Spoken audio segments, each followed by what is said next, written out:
Ya. Assalamualaikum warahmatullahi wabarakatuh. Yang kami hormati Ibu Aam selaku dosen logika penilaian ilmiah.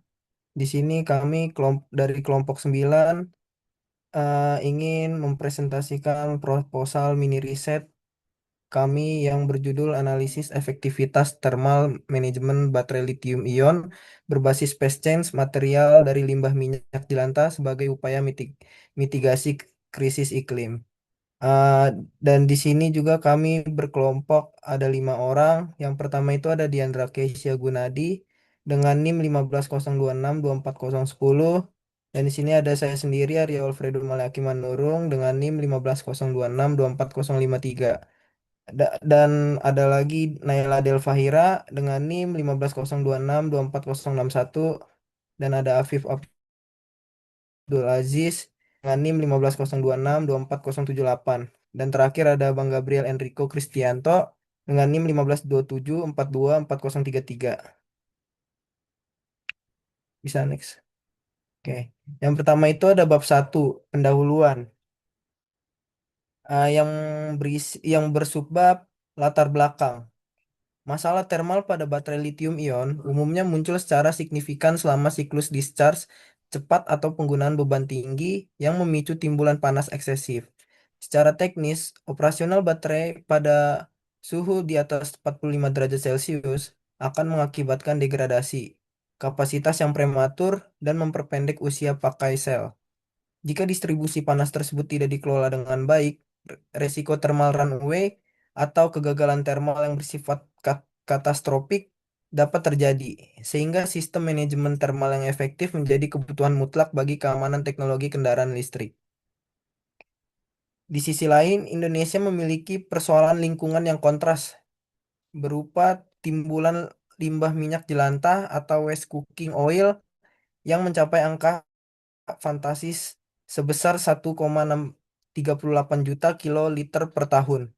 Sejauh ini pengelolaan limbah tersebut masih sangat buruk. Kebiasaan masyarakat membuang minyak jelantah secara sembarangan ke sistem drainase telah memicu pencemaran air dan kerusakan ekosistem tanah. Padahal secara karakteristik kimiawi, minyak goreng bekas mengandung rantai asam lemak jenuh yang memiliki potensi tinggi untuk dimanfaatkan kembali sebagai media penyimpanan panas melalui mekanisme phase change material.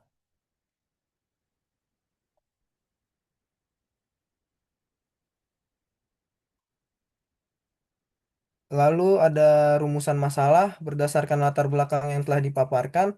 Rumusan masalah dalam kegiatan PKMRE ini adalah yang pertama, berapa besar efektivitas penurunan suhu puncak peak temperatur baterai menggunakan PCM minyak jelantah dibandingkan metode pendinginan udara konvensional. Lalu ada tujuannya.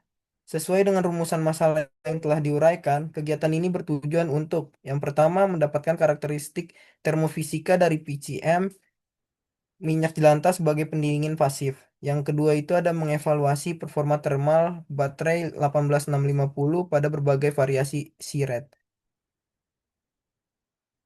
Yang selanjutnya itu ada iuran yang diharapkan. Iuran yang ditargetkan dari pelaksanaan kegiatan PKRMRE ini adalah yang pertama laporan kemajuan, yang kedua laporan akhir, dan yang terakhir ada artikel ilmiah. Selanjutnya itu ada manfaat. Yang pertama bagi lingkungan, mengurangi pencemaran air akibat pembuangan minyak jelantah sembarangan, serta mendukung program dekarbonisasi nasional. Yang kedua bagi akademik, menyediakan data saintifik mengenai pemanfaatan limbah domestik sebagai material pendukung teknologi energi hijau. Yang terakhir ada bagi industri, memberikan alternatif sistem pendingin baterai yang murah dan berkelanjutan bagi pengembang baterai kendaraan listrik nasional. Oke, yang selanjutnya itu ada bab 2 tinjauan pustaka, ya, baterai lithium ion. Oke. Baterai lithium ion khususnya tipe 18650 merupakan teknologi penyimpanan energi yang sangat populer karena densitas energinya yang tinggi dan kemampuannya untuk mendukung siklus pengisian ulang pada berbagai perangkat elektronik hingga kendaraan listrik. Secara teknis, baterai ini bekerja melalui perpindahan ion litium antara anoda dan katoda Namun proses ini secara inheren menghasilkan panas internal yang dipicu oleh mekanisme Joule heating akibat hambatan dalam sel serta perubahan entropi selama reaksi kimia berlangsung. Sel ini sangat sensitif terhadap fluktuasi termal, di mana batasan suhu operasional optimal berada pada rentang 15 derajat hingga 35 derajat untuk menjaga performa puncaknya. Paparan suhu yang melebihi ambang batas kritis 45 derajat Celcius dapat memicu degradasi kapasitas yang cepat, memperpendek usia pakai, hingga resiko paling fatal berupa thermal runaway yang berpotensi menyebabkan ledakan akibat kegagalan thermal yang tidak terkendali.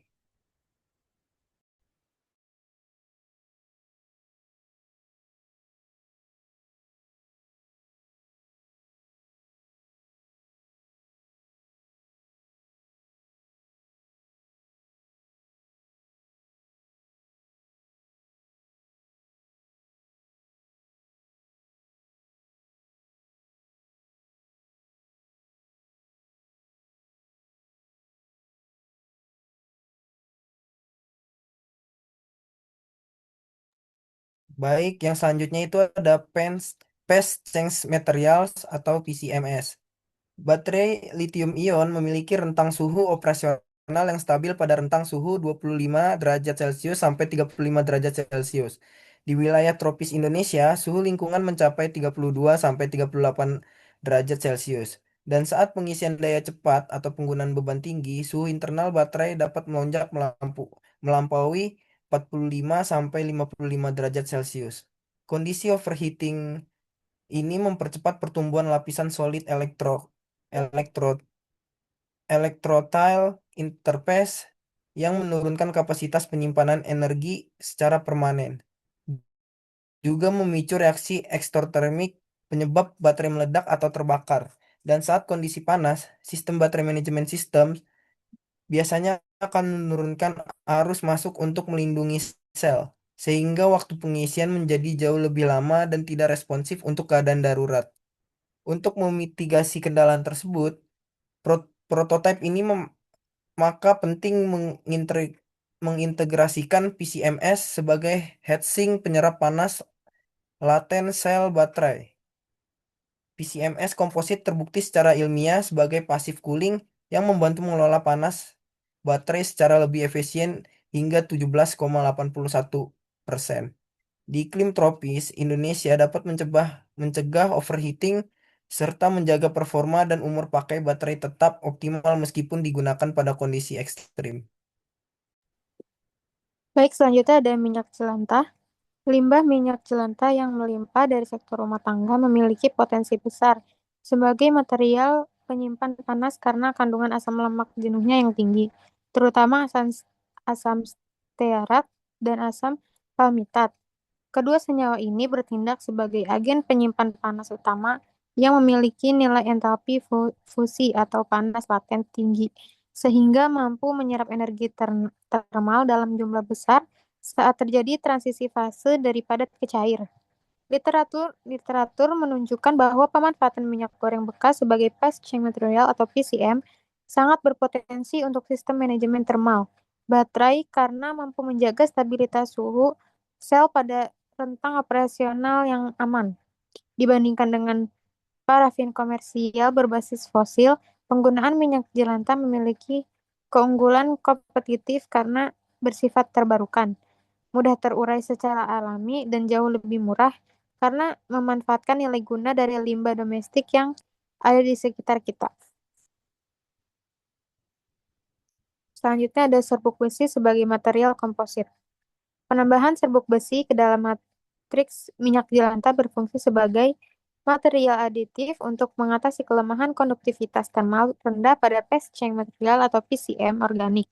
Sebagai material dengan daya antar panas yang tinggi, serbuk besi menciptakan jalur termal yang lebih efektif, sehingga panas yang dihasilkan baterai dapat terserap ke dalam inti PCM secara lebih cepat dan instan. Selain meningkatkan laju perpindahan panas, keberadaan serbuk besi juga berperan sebagai penyangga struktur mikro yang meningkatkan viskositas campuran, sehingga mampu mencegah terjadinya kebocoran saat PCM mencapai titik leleh dan berubah menjadi phase cair.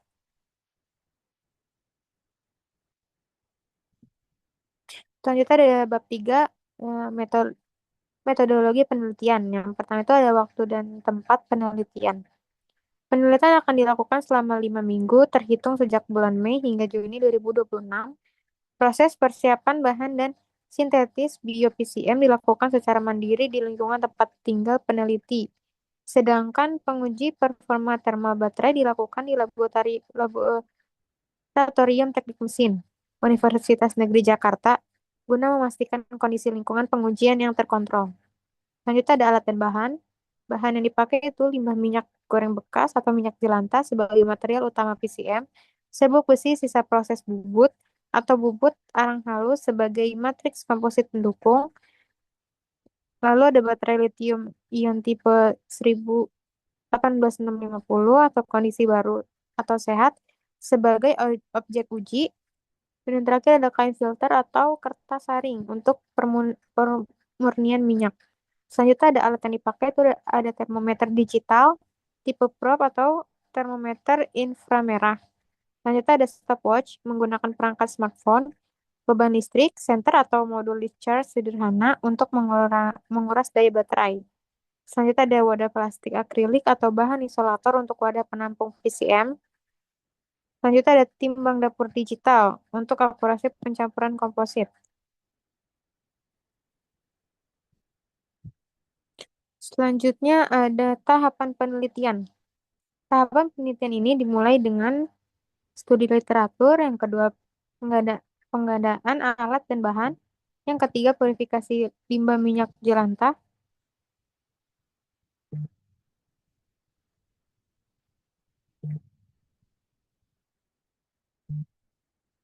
atau tahap permurnian minyak jelantah melalui proses filtrasi untuk memisahkan residu makanan dan kotoran.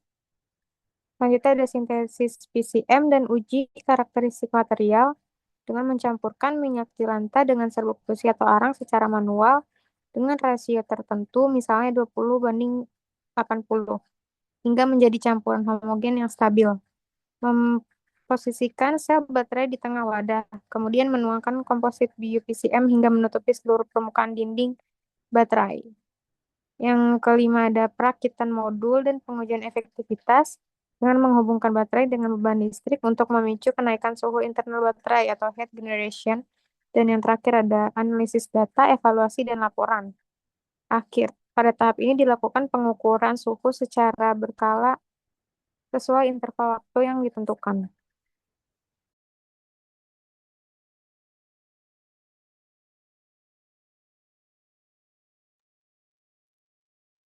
Oke, selanjutnya ada variabel penelitian. Variabel dalam penelitian ini adalah sebagai berikut. Yang pertama itu ada variabel bebas. Jenis sistem material thermal yang digunakan yaitu yang pertama ada baterai tanpa pendingin, yang kedua baterai tanpa sistem composite bio-PCM. Selanjutnya ada variabel terikat. Kenaikan suhu permukaan baterai dan durasi retensi panas atau waktu hingga mencapai suhu puncak. Selanjutnya ada variabel kontrol. Kapasitas baterai, arus pengosongan, suhu ruangan penguji, dan volume PCM yang digunakan. Selanjutnya itu ada teknis pengumpulan dan analisis data. Data suhu primer diambil melalui pembacaan termometer yang ditempelkan pada permukaan sel baterai. Pencatatan dilakukan setiap interval 5 menit selama total durasi 60 menit. Proses pengosongan baterai. Selain itu, digunakan observasi kualitatif terhadap perubahan fase PCM. Data kuantitatif yang terkumpul akan diolah menggunakan perangkat lunak Microsoft Excel untuk menghasilkan grafik perbandingan distribusi suhu terhadap waktu. Analisis digunakan dengan membandingkan selisih suhu maksimum antara kedua variabel. Keberhasilan riset ditentukan apabila penggunaan komposit bio-PCM mampu menekan laju kenaikan suhu dan menjaga suhu baterai tetap di bawah batas kritis dibandingkan dengan baterai tanpa pendingin.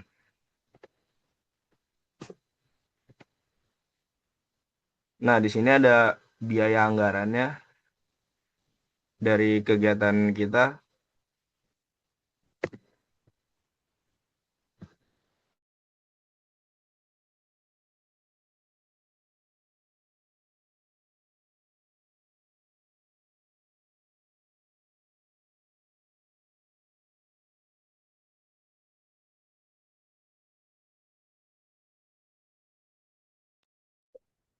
Oke, selanjutnya ada jadwal kegiatan. Di sini ada jadwal kegiatan dari engine pengujian. Dari yang pertama, studi literatur, penanggung jawabnya saya sendiri, Gabriel Enrico, kemudian pengadaan alat, dan bahkan saya juga.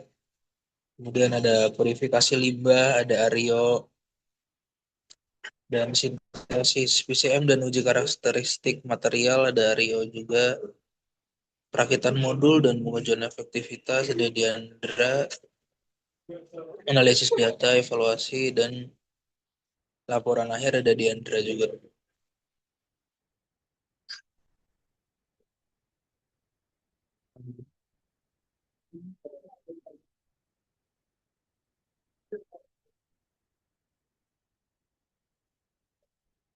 Ini daftar pustakanya.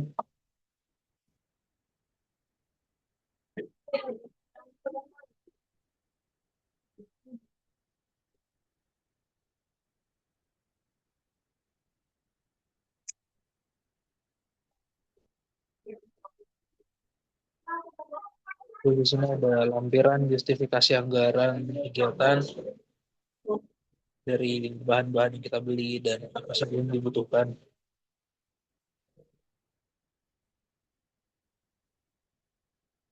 Dan di sini ada skema pengujiannya. Bisa dilihat di gambar A, baterai tanpa pelindung kontrol.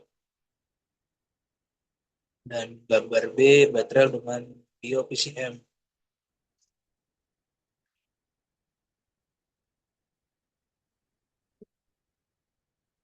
Dan di sini ada analisis SPOT-nya.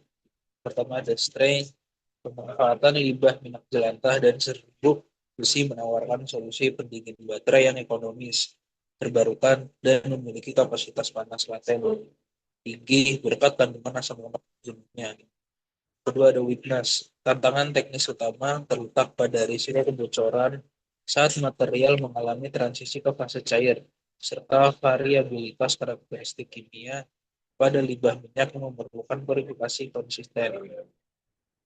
Tiga ada opportunities, mendukung kebijakan net zero emission dan percepatan ekosistem kendaraan listrik nasional melalui implementasi ekonomi sirkular dan selaras dengan target SDGs. Terakhir ada TRIDS, keberadaan sistem pendingin aktif yang sudah dilakukan di industri serta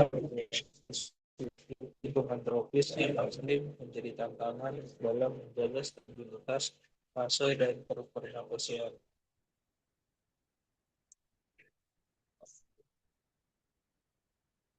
Sekian dari kelompok kami.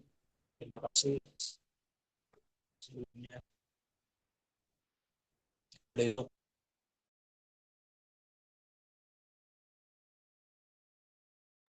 Baik, sekian eh, presentasi dari kelompok kami yang proposal mini riset.